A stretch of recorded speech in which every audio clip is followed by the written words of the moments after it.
পারস্য দেশের সীমান্ত এলাকা পাহারাদারি করো। ওরা আমাদেরকে গালি দিয়েছে মদিনা আক্রমণ করবে, তোমরা পারস্য দেশের সীমানা পাহারাদারি করো। যেভাবেই হোক তারা যেন মুসলমানদের রাষ্ট্রে ঢুকতে না পারে। দায়িত্ব দিয়েছেন একজন তরুণ সেনাপতি, 17 বছর 18 বছর বয়স, নাম আব্দুল্লাহ বিন হুযাফা। ভালো করে মনে রাখবেন, রাসূলের কলিজার টুকরা প্রিয় সাহাবী, রাসূলকে দেখেছেন, নবীজিকে যারা চোখ দিয়া দেখেছে, ঈমানের সঙ্গে দেখেছে, তাদের জন্য আল্লাহ জাহান্নাম হারাম করে জান্নাত ওয়াজিব করে দিয়েছে। চলে গেলেন পারস্য দেশের সীমান্ত এলাকা পাহারাদারি করতে। এদিকে পারস্যের নতুন বাদশা ঘোষণা করে দিয়েছে, মুসলমানদেরকে তোমরা যদি কোনোদিন ধরতে পারো, হত্যা করবে না, আঘাত করবে না, জীবিত তোমরা আমার কাছে ফিরাইয়া নিয়ে আসবে। আমি তাদের পরীক্ষা করতে চাই, তাদের পায়ে গোটা দুনিয়া দেওয়ার পরে তারা ইসলাম ছাড়তে চায় না কেন? তারা গোটা দুনিয়া পিছনে ফেলে দিতে চায়, এরপরে তারা তাদের নবীকে ভালোবাসতে চায়। এই ভালোবাসা কোন জিনিস আমি পরীক্ষা করতে চাই। আল্লাহর মানসা, আল্লাহর ইচ্ছা হয়ে গেল মুসলমানরা পারস্য দেশের সীমান্ত এলাকা পাহারাদারি করতে গেলেন। একদিন গভীর রাত্রে 17 জন মুসলমান ধরা পড়ে গেলেন। 17 জন মুসলমান ধরা পড়ে গেলেন, বাদশার দরবারে হাজির করা হলো। বাদশা তাকে দেখে ঠিক মতো দাড়ি মুছুটে নাই। এই বাচ্চারা এসেছে, জিজ্ঞাসা করলো তোমাদের সেনাপতিকে। সবাই মিলে দেখিয়ে দিল। তরুণ সাহাবী আব্দুল্লাহ বিন হুযাফার দিকে তাকায়া দেখায়া দিল। বাদশা আশ্চর্য হয়ে গেল, এমন একটা ছোট্ট মানুষ, সে এই বাহিনীর কমান্ডার, সে কেমনে এই বাহিনীর কমান্ডার হয়? তার ভিতরে কি আছে পরীক্ষা করতে চায়। আমাদেরকে পরীক্ষা করলে জীবনে ফাঁস করব না। আমরা যদি পরীক্ষায় ফাঁস করতাম, এই দেশে কোনো বেঈমান ইসলামের বিরুদ্ধে দাঁড়াতে পারতো না। ঠিক কিনা বলে? আমরা বিক্রি হয়ে যায়, টাকার পিছনে বিক্রি হয়ে যায়, সম্পত্তির লোভে বিক্রি হয়ে যায়, জেল জুলুম আর আমাদের উপরে নির্যাতনের স্টিম রুলার আসবে। এই জন্য যারা ভয়ে স্থীমিত হয়ে যায়, তাদের ভিতরে ঈমানের ছিটা ফাটাও নাই। মনে রাখবেন, হযরতে আব্দুল্লাহ বিন হুযাফা বলছেন, আমি সেনাপতি। বাদশা বলছে, তুমি সেনাপতি? হ্যাঁ, আমি সেনাপতি। বাদশা পরীক্ষা করতে চাইলো, দেখি কি করা যায়। বাদশা ডাক দিয়ে বলতে, সেনাপতি আব্দুল্লাহ বিন হুযাফা, শোনো, সত্যি তুমি যদি সেনাপতি হয়ে থাকো, তোমার কাছে আমি বলতে চাই, আমার আদালতে ধরা পড়েছ, পারস্য বাদশার হাতে ধরা পড়েছ, বাঁচবার তোমার কোনো সুযোগ নাই। কালিমা ছেড়ে দিলে তোমাদেরকে ছেড়ে দেব, কালিমা যদি না ছাড়া তোমাদেরকে জবাই করব। আব্দুল্লাহ বিন হুযাফা দাঁড়িয়ে গেলেন আর বললেন, শোনো পারস্যের বাদশা, আপনার কালিমা ছেড়ে দিলে আমাদেরকে ছেড়ে দিবেন। শুনে রাখেন, একজন আব্দুল্লাহ বিন হুযাফা কেন, কোটি কোটি আব্দুল্লাহ বিন হুযাফা। আমি আব্দুল্লাহ যদি 1 কোটি বার পৃথিবীতে জন্ম নেই, আবার যদি মরে যাই, কোটি বার শহীদ হতে রাজি, মরে যেতে রাজি। 1টা মিনিটের জন্য আল্লাহর কালিমা ছেড়ে দেওয়া যায় না। আল্লাহু আকবার। বাদশা চিন্তা করল, তাহলে এদেরকে সোজা আঙ্গুলে হবে না। এবার লোভ দেখাতে লাগলো। 1 নম্বরে পারে নাই, 2 নম্বরে বলছে, আব্দুল্লাহ তুমি যদি কালিমা ছেড়ে দাও, তোমাকে আমি অর্ধেক পারস্য দেশের অর্ধেক তোমার নামে রেজিস্ট্রি করে দেব। তুমি যদি কালিমা ছেড়ে দাও, তোমাকে দিয়ে দিব, দেখো ছাড়বে কিনা। আব্দুল্লাহ বিন হুযাফা বললেন, শোনো বাদশা, তোমার দেশের অর্ধেক কেন, গোটা দুনিয়া যদি আমার নামে রেজিস্ট্রি করে দেয়, এরপরেও কসম আল্লাহ পাকের 1 মিনিটের জন্য কালিমা ছাড়তে পারি না। আল্লাহু আকবার বলেন। আল্লাহ। আমার মুসলমান বন্ধুগণ, পারস্য বাদশা এবার বলল, 3 নম্বরে, তাহলে শোনো, তোমাকে দেশের অর্ধেকের মালিক বানাতে চাইলাম, রাজি হলে না, আমি আমার মেয়েকে তোমার কাছে বিয়ে দিব, তুমি কি রাজি? এরপরেও কালিমাটা ছেড়ে দাও, আমার পরে তুমি দেশের পুরোটা মালিক হয়ে যাবে। আব্দুল্লাহ বিন হুযাফা বললেন, বাদশা রে, তোমার মেয়েকে আমি বিয়ে করে কালিমা ছাড়বো, হবে না।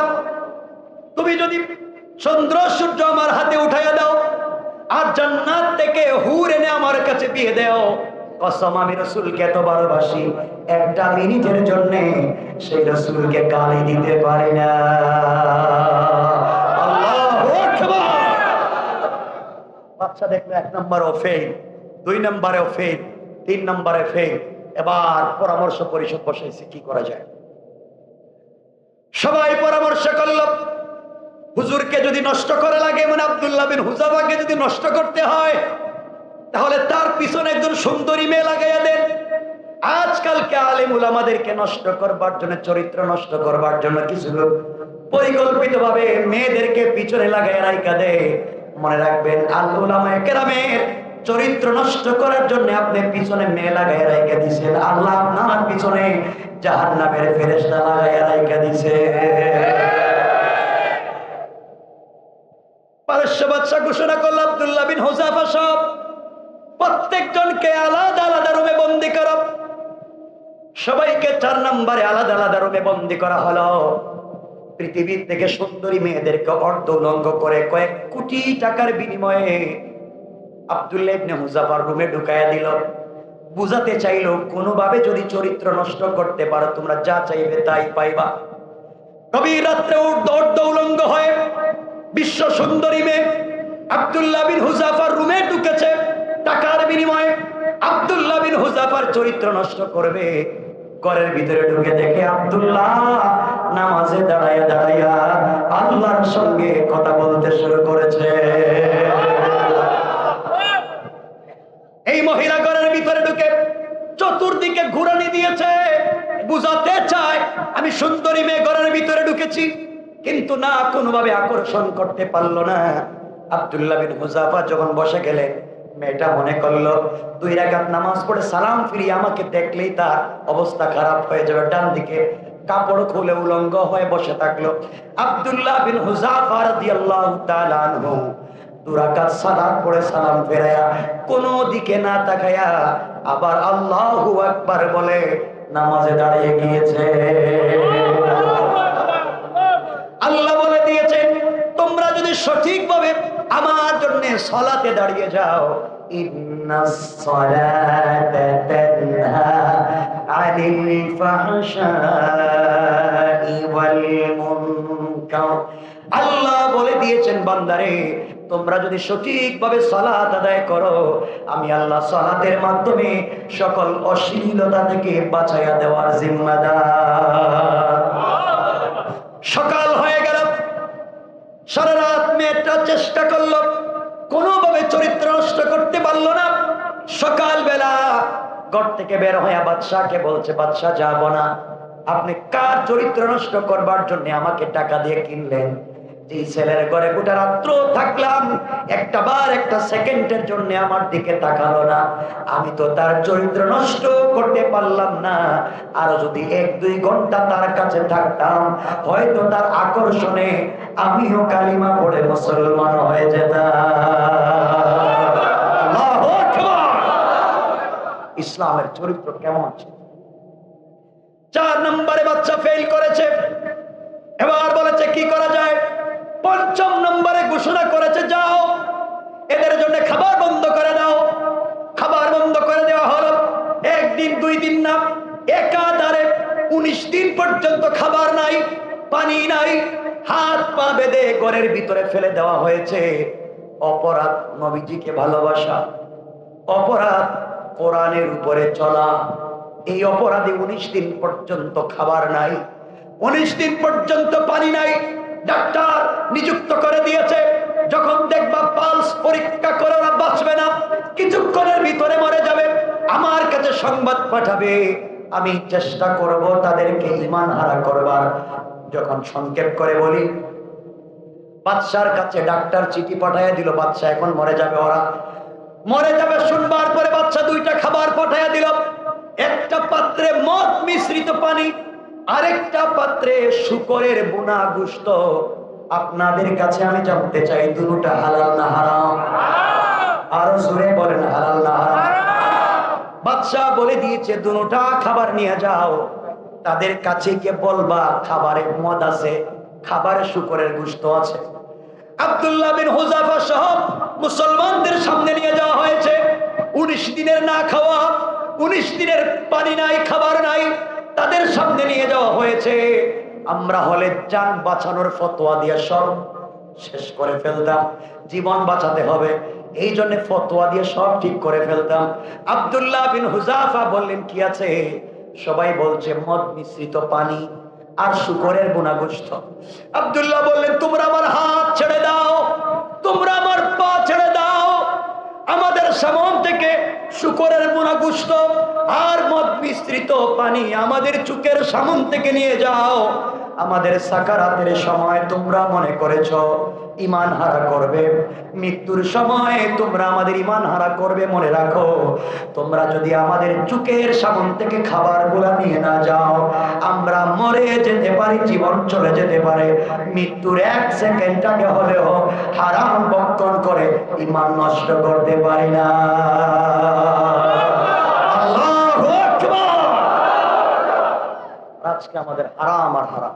চিন্তা করেন ভালোবাসা কার না, চরিত্র কেমনে হওয়ার কথা ছিল। রাসূল যে আল্লাহ বলছেন মা আতাকুমুর রাসূলু ফাখুযুহু, এগুলারে ধরো। বাদশা দেখলো 6 নম্বরে ফেল, কি করা যায়?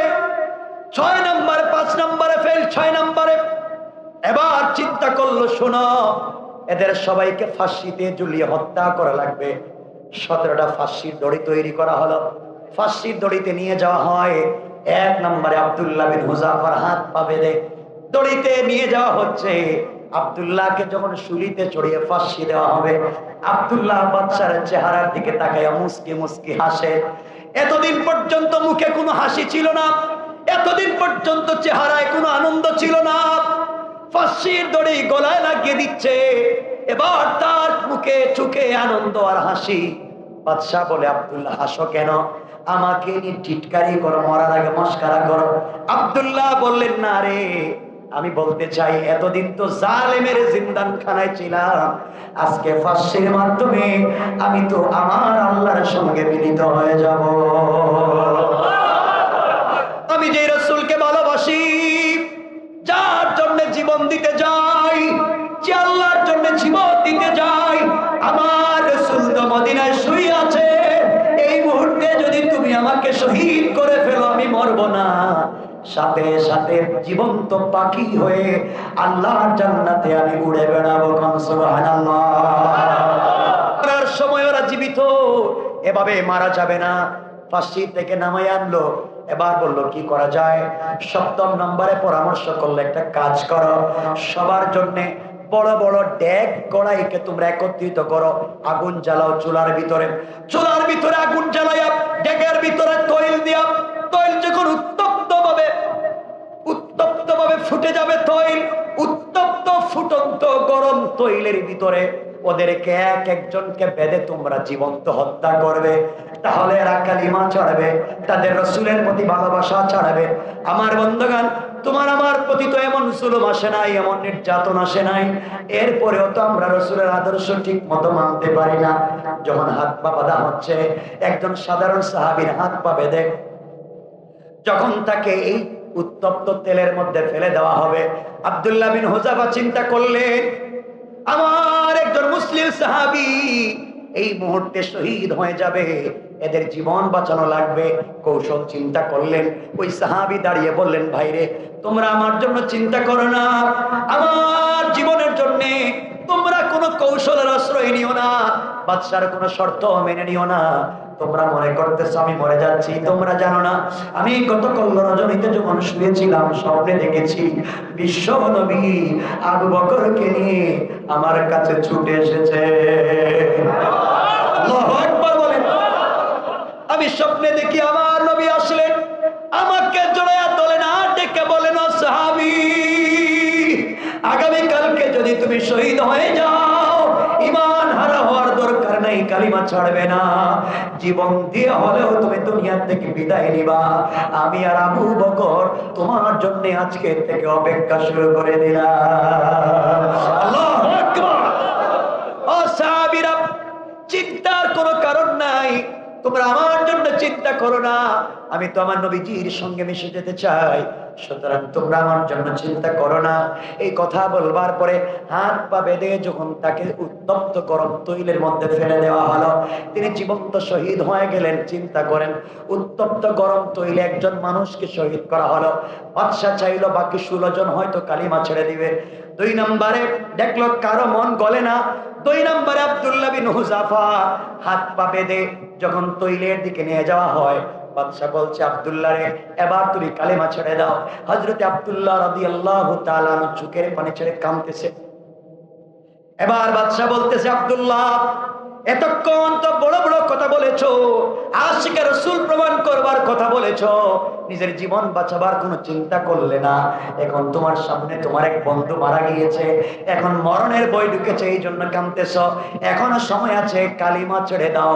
রবিজিকে একটা গালি দাও, তোমাকে ছেড়ে দেব। আব্দুল্লাহ বললেন, বেওকুফ, বেয়াদব কোথাকার, আমি মরে যাচ্ছি, এই জন্য আমি কান্দি না।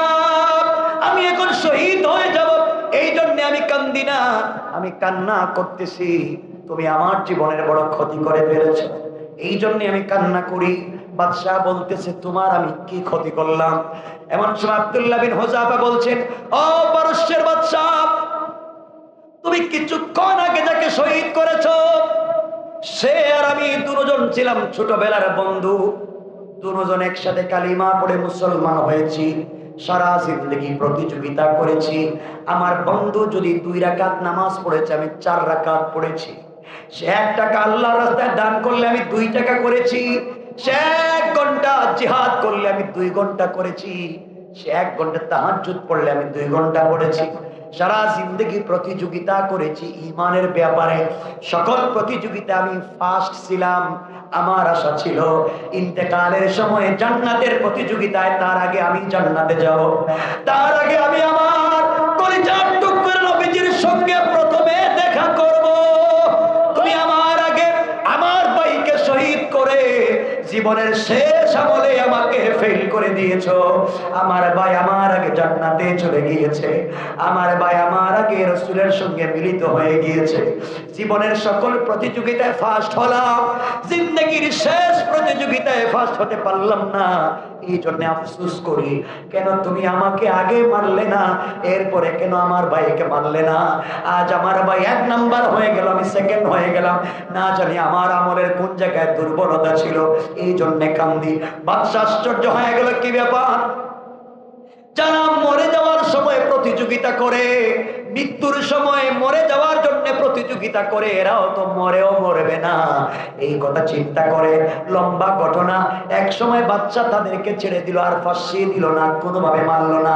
আল্লাহ রাব্বুল ইজ্জত ওয়াল জালাল তাদের ঈমান নবীজির সুন্নতের উপর ইস্তেকামতের কারণে গোটা পারস্যে ইসলামী হুকুমত কায়েম করে দিলেন। কোন সুবহানাল্লাহ, আল্লাহু আকবার।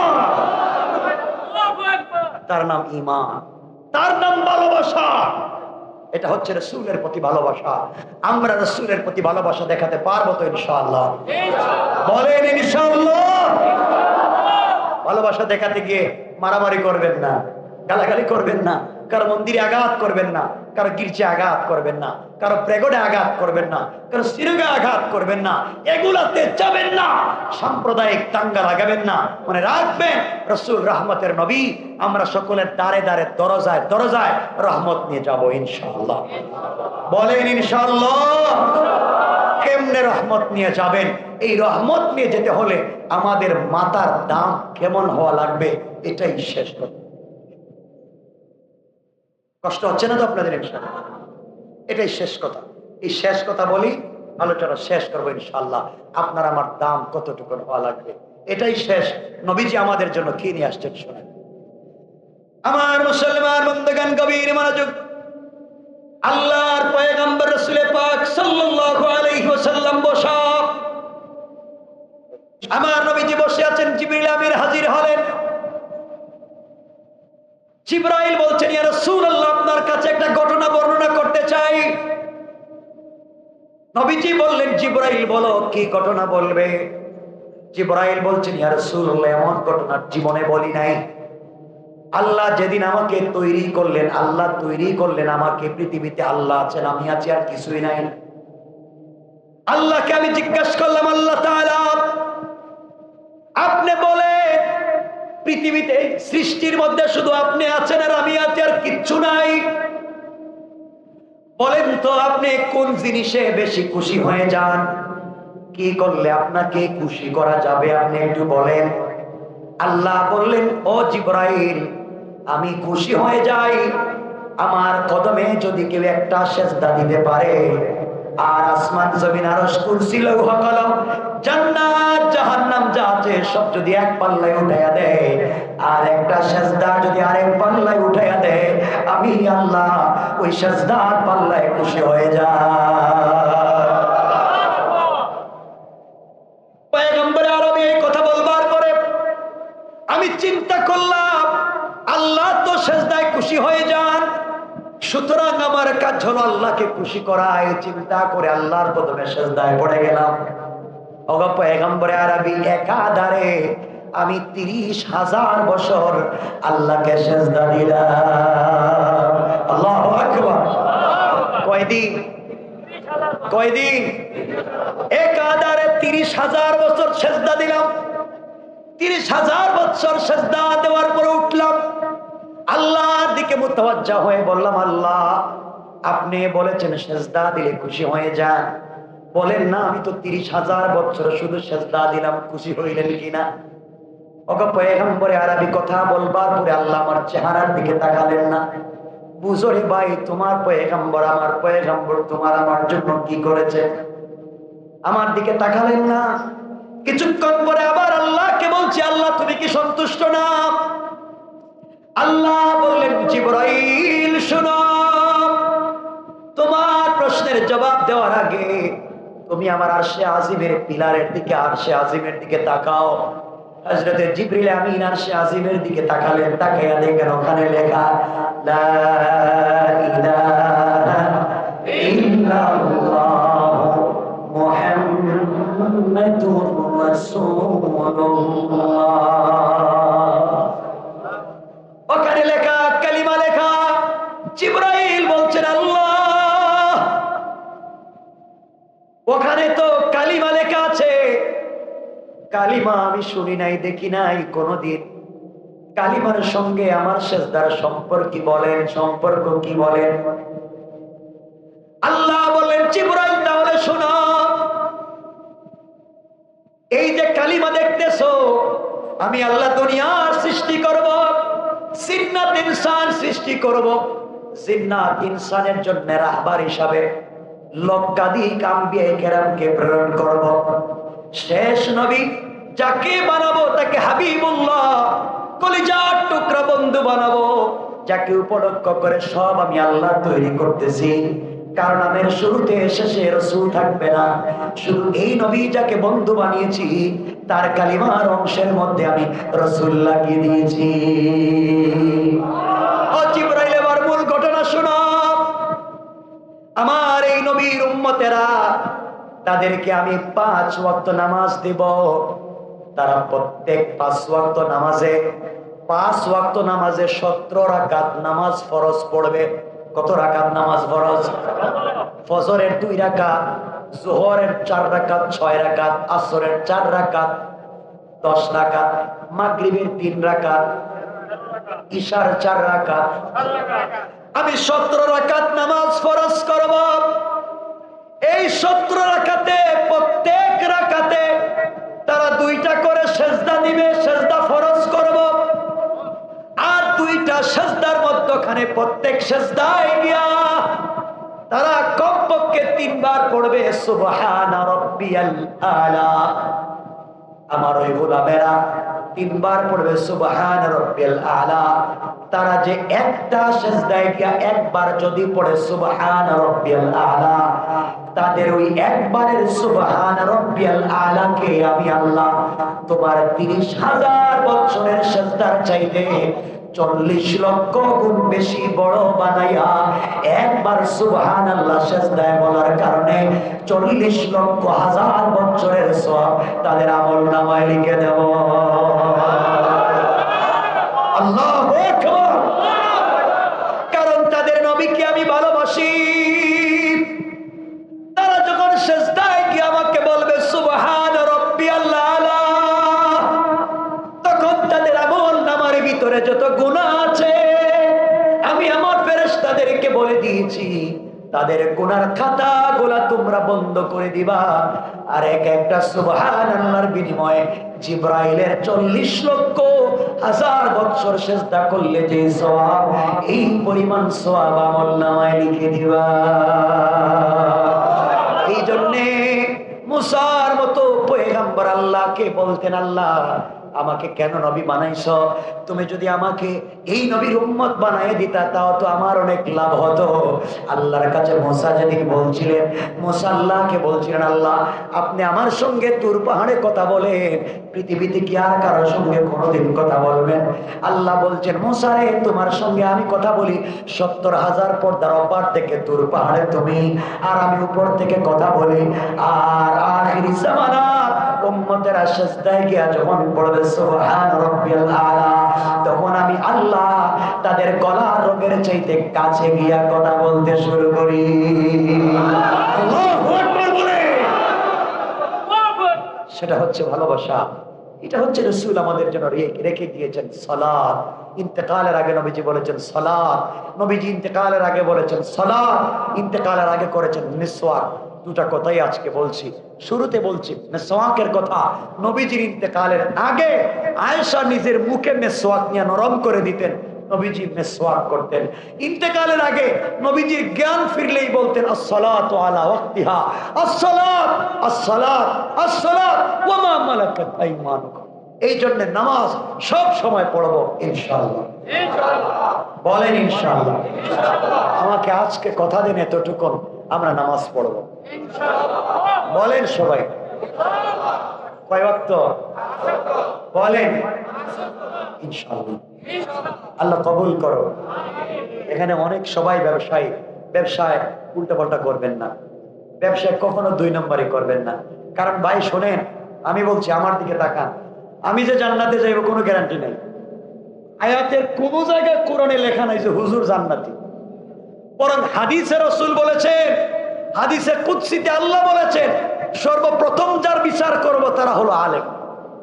জিগাইব হুজুর কি ওয়াজ করছিলেন, এদিকে আসেন, আমল কি করছেন, আসেন হিসাব দেন। আমরা বলবো আল্লাহ এই যে সারা জিন্দেগি 40 বছর ওয়াজ করছি, আল্লাহ কবি তুই বাটপার। ওয়াজ করছস মানুষে বাহবা দেওয়ার জন্য, ওয়াজ করছস টাকার জন্য, আমি আল্লাহর জন্য করস নাই, জাহান্নামে যা। আল্লাহ বলবেন কিন্তু ব্যবসায়ীদের সম্পর্কে আল্লাহ বলছেন কোরআনে, রিজালুল্লাহ তুলহিহিম তিজারাতুন ওয়ালা বাইউন আন যিকরিল্লাহ। যে ব্যবসায়ী ব্যবসা করতে গিয়ে নামাজ বাধা হয়ে দাঁড়ায় নাই, নামাজ ঠিক মতো পড়ে ব্যবসা করেছে, ওই ব্যবসায়ী বিনা হিসাবে রাসূলের সঙ্গে জান্নাতুল ফিরদাউস। এজন্য শ্যামবাজারের ব্যবসায়ী ভাইদেরকে 2 হাত জোড় করলাম, 2 হাত জোড় করে তোমাদের পায়ে ধরে বলছি, ব্যবসা করেন, হালাল করেন, বাচ্চাদেরকে হালাল খাওয়ান, ব্যবসা করেন, 5 ওয়াক্ত নামাজ পড়েন ইনশাআল্লাহ। কিছু বললেন না? হারাম খাবো, হারাম লেনদেন করবো, চাঁদাবাজি, শয়তানি, কালো ব্যবসায়ী, কালো টাকার ব্যবসায়ী কিছু করবো না। যারা সবজি ব্যবসা করেন ওই ভালোটা উপরে রাইকা খারাপটা ভিতরে রাইকেন না। যারা মাছের ব্যবসা করেন অরিজিনালটা সামনে রাইকা আর ওই যে ফ্রিজেরটা পরে দিয়ে দিলেন ব্যাগে, করেননি কেউ? সব অলিয়া উলিয়া দেখতেছি, সব অলিয়া উলিয়া। যারা পেঁয়াজের ব্যবসা করেন, এই যে পেঁয়াজের ব্যবসা আদা বিক্রি করে, এরা বস্তার ভিতরে 5-10 কেজি পচা দেয়। এই যে আমার খুব কাছের মহব্বতের, আমি ভালোবাসি, আমার খুব কাছের তারেক ভাই, এই কাজ করবেন না কিন্তু। শ্যামবাজার, এই বাজারের নাম কি, পেঁয়াজপট্টি সহ সবাইকে বলছি, পুরো শ্যামবাজারকে বলছি আল্লাহর রাস্তে, আদা, পেঁয়াজ, রসুন, মাছ, মাংস, গোশত, এরপরে গ্রোসারি যা আছে, ডেট সবজির চলে গেলে, ডেট কোন জিনিসের চলে গেলে নিজের হাতে ডেট লাগাইয়েন না ইনশাল্লাহ, কন না। আর এই যে কাপড় ব্যবসায়ী আছে, এই যে এরা কাপড় পচে গেলে এটারে গাঁঠির ভিতরে ঢুকায়, এই কাজ করে না ভালো, এই যে আরেকজন আছে ভালো। আরো বলছি, এরা দেশের কাপড় রে, এরা দেশের কাপড় রে বিদেশি প্যাকেটে ঢুকে বিদেশি বলে সেল করে। এরা করবেন না, এরা আমার লোক, এজন্য এদেরকে বলতেছে, আমার অধিকার আছে। এরা করে, ব্যবসা করে না, করে না। বাংলাদেশে আপেল আঙ্গুর এখানে আই না, আর মালটা মালটা মালটা এখানে আই না, দেখবেন লাগাই দিচ্ছে এটা মিশরে, প্যাকেট লাগাই দিচ্ছে মিশরে। করবেন না এগুলা বললাম। আমি বলতেছি আমার জন্য না, আমি বলতেছি আপনাদের জন্য, কারণ আল্লাহর কাছে হিসাব দেওয়া লাগবে। করবো না ইনশাল্লাহ? ওজনে কম দিব। যারা বিশেষ করে মাংস, গোশত, মাংস বললে কষ্ট পান, আরে মাংস বললে কষ্ট পাবেন না, মাংস বললে তো কষ্ট পাওয়ার কত অন্যরা। গোশত হোক মাংস হোক যাই হোক, ওজনে কম দিবেন না। দেখা যায় 10 কেজি দেখায় দিছে, বাড়ি কিনে দেখা যায় 8 কেজি হয় না। হয়নি? এটা হয়নি? হয়। রেস্টুরেন্ট যারা ব্যবসা করেন, ব্রয়লারের মুরগ খাওয়াচ্ছেন, কক মুরগ ব্রয়লার, সাবধান। আল্লাহ জানি মিশা কইলাম নাকি, তা এগুলা করেননি। এরপরে ওই পুরাতন 6 মাস আগের এই যে মহিষের গোশত, গরুর গোশত বলে চালাই দিতেছে। ঠিক? ও ভাই, তোদের পায়ে ধরছে আল্লাহর। আপনারা বলেন ঘরে ঘরে গিয়ে পায়ে ধরতে ধরবো, তারপরে এগুলা কইরেন না। একসাথে জান্নাতে যেতে চাই, রাসূলের সামনে তো হাউজে কাউসারের পানি পান করতে চাই। রাসূল বলবেন, এই পাবলিক রে ঠকাই, এখন আমারে ঠকাইয়া পানি খাইতেছিস। কইরেন না, কইরেন না এগুলা।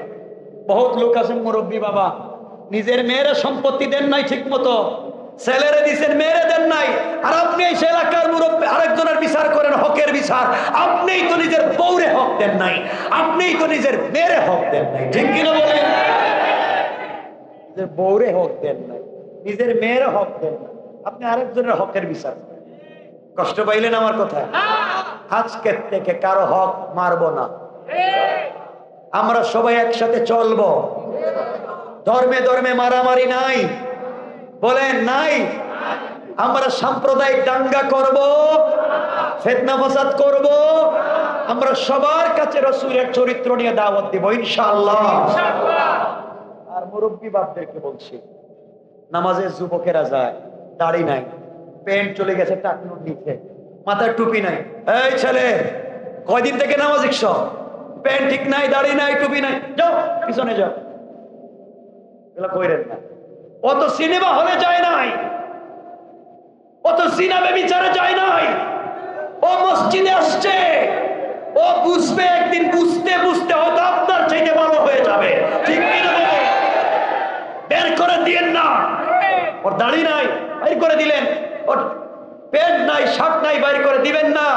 বুঝাও, বুঝাও। রাসূলের কাছে মানুষ এসে বলতো, আমি কালিমা পড়ে মুসলমান হব, নামাজ পড়বো না। কয় ঠিক আছে। এভাবে ইসলাম শিখাইছেন, এভাবে ইসলাম শিখাইছেন। 1 মিনিটে বলে দিই, একজন এসে বলছে আমি কালিমা পড়তে পারি, নামাজ পড়বো না। আমরা বলতাম কি, কালিমা পড়বা, নামাজ পড়বো না, ইমানদার তুমি? নবীজি বলছেন, বাবা ঠিক আছে, কালিমা পড়ছো, নামাজের দরকার নেই, এরপরে কালিমাটা পড়ো, কাছাকাছি আসো, ঠিক না? কিছুদিন পরে দেখে নামাজের সময় সবাই মসজিদে চলে যায়, বেচারা একা একা বাড়িতে থাকে। নবীজির কাছে এসে বলছি, ইয়া রাসূলুল্লাহ, আজকের থেকে আমি নামাজ পড়ব, শর্ত আছে, ওযু করব না। দেখছেন কি করবেন? ওযু করবেন। আমরা হইলে কি মনে করেন, রে পিটাইয়া পুলিশে কবে না নামাজ পড়বে, ওযু করবে না। নবীজি বলেন ঠিক আছে। বেচারা এভাবে কতদিন পড়ছে নামাজ ওযু ছাড়া, নবীজির পিছনে। চিন্তা করেন, হঠাৎ একদিন নামাজে এসে দেখে হযরতে আলী ওযু করতেছেন, হাত কোনই পর্যন্ত ধুইতে হয়, হযরতে আলী ধুইতেছেন এতটুকু, পা ধুইতে হয় টাকনু পর্যন্ত, আলী দিতেছেন হাঁটু পর্যন্ত। জিজ্ঞাসা করে, আলী তুমি এতটুকুন ধোও কেন? নবীজি তো আরো কম বলছেন। আলী বলছেন, তুমি শুনো নাই? সামিতু রাসূলুল্লাহ সাল্লাল্লাহু আলাইহি ওয়াসাল্লাম, আমি নিজের কানে রাসূল থেকে শুনেছি, রাসূল বলেছেন ওযুতে যেই যেই অংশ ধৌত হয় কিয়ামতের দিনে সেই সেই অংশ নূরের মতো চমকাইতে থাকবে। আল্লাহু আকবার। এজন্য আমি আলী টাকনু পর্যন্ত, এজন্য এতটুকুন ধই, হাঁটু পর্যন্ত ধই, যেন আমার আরো বেশি অংশ চমকাইতে থাকে। এই লোক কয় তা যদি সত্য হয় তাহলে আজকের থেকে 5 বার গোসল করো। সেই বেচারা নামাজ পড়তে চায় নাই, এখন বলতেছে 5 বার গোসল করবে। ইসলাম এভাবেই আসছে, ইসলাম এভাবেই আসছে, গালি দিয়ে না, পিটাইয়া না, মাইরা না, শক্ত ভাষায় না, নরম ভাষায় বুঝাইয়া বুঝাইয়া মানুষকে কাছে আনতে হবে, মানুষকে ভালোবাসতে হবে। আল্লাহ আমাদেরকে কবুল করো, সবাই বলেন আমিন। কথা শেষ, এখানে রেখে দিলাম। অনেকক্ষণ কথা বলছি, বসার থেকে দাঁড়িয়ে এরা কষ্ট করছে বেশি। সবার জন্য দোয়া। বাবারা মসজিদে আসবেন, বাচ্চাদেরকে নিয়ে আসবেন, সব বাচ্চাদেরকে মসজিদে নিয়ে আসবেন, ঠিক আছে? মেয়ে বাচ্চারাও নিয়ে আসবেন, মেয়ে 5-6 বছরের মেয়ে, এরা মসজিদে নিয়ে আসবেন। বউ বাচ্চা নিয়ে মার্কেটে যান, বউ বাচ্চা নিয়ে ফুচকা খাইতে আপনারা পার্কে যান, বউ বাচ্চা নিয়ে সিনেমা হলে যান, বউ বাচ্চা নিয়ে এই যে হীরা দিলে যান, নাকি আল্লাহ যান, হাতির ঝিল, হীরা ঝিল, হাতির ঝিলে যান, বউ বাচ্চা নিয়ে কত জায়গায় ঘুরতে যান, বউ বাচ্চা নিয়ে মসজিদে ঘুরতে পারেন না? এমন কিছু কয় না। আমার নবী তো বউ বাচ্চা নিয়ে থাকতেনই মসজিদে, কথা বলেন না কেন? আমার নবী তো বউ বাচ্চা নিয়ে থাকতেনই মসজিদে। আল্লাহ, ইসলামটা কেমন সৌন্দর্যের জায়গা ছিল। যাক, বহুত কথা বলছি, গালি দিয়ে না, আমারে যা দিবেন এগুলি দিয়ে দেন। আল্লাহুম্মা সাল্লি আলা মুহাম্মাদ ওয়া আলা আলা ইব্রাহিম ওয়া আলা আলি ইব্রাহিম ইন্নাকা হামিদুম মাজিদ। বাইরে যে সময় দিয়ে চলে এর চাইতে বেশি চলে গেছে, আরো 30 মিনিট। এজন্য আমাকে মাফ করে দিবেন, আমার স্বার্থে বলিনি, সব আপনাদের জন্য। আমার কথাবার্তায় ভুল হয়ে থাকলে সবার কাছে ক্ষমা চেয়ে নিচ্ছি। আপনারা আমার জন্য দোয়া করবেন, আপনাদের জন্য দোয়া করবো। আরেকটা কথা বলে দিই, অনেকে টুপি আছে, অনেকে টুপি নাই। কেউ লম্বা টুপি, কেউ জালি টুপি, কেউ খাড়া টুপি, কেউ কিস্তি টুপি। এটি না মসজিদে মারামারি করেন না। যার ভালো লাগে টুপি পরবেন, হলে কলা পাতা দেব, তা মসজিদে আসুক। এই টুপি নিয়ে মাইর করে মসজিদে বাইর করে দিবেন। যার সেটা ভালো লাগে আসতে দেন, ওরে ওরে ঢুকাইতে দেন, এরপরে ভালো হবে। এর ঢুকবেই না তো চাইবো কেমন? সবার জন্য দোয়া করবেন, ব্যবসায়ীদের জন্য দোয়া করবেন, যারা এই প্রোগ্রামের আয়োজন করেছেন, যারা সহযোগিতা করেছেন। আমি ভাইদেরকে বলবো, আগামীতে আরো যদি কোনো বড় জায়গা থাকে, একটা জায়গা করে প্রোগ্রাম করবে, ঠিক আছে না? বড় জায়গা করে করবে, মানুষের কষ্ট হয় বেশি। আর এই আয়োজনটা ভাইয়েরা অনেক কষ্ট করে চমৎকার প্রোগ্রাম করে থাকে। সবাই সাপোর্ট দিবে, বলেন। যত কথা বলছি আপনারা শুনছেন, মহিলারা শুনে নেয়, বাসায় গিয়ে তা আবার বলবেন, কয় না কিছু। এই দায়িত্ব রাসূলের পক্ষ থেকে আমি আপনাদেরকে দিলাম। যা শুনছেন তা বাসায় গিয়ে বলবেন, বউরে বলবেন, আজকে গিয়েই বলবেন যে তুমি সকালে নাস্তা দিলে খাবো না, যদি ফজরের নামাজ না পড়ে নাস্তা দেবো। তাইলেই দেখবেন 90% ঘর ঠিক হয়ে গেছে। ঠিক আছে না? সবার জন্য দোয়া, আমার জন্য দোয়া।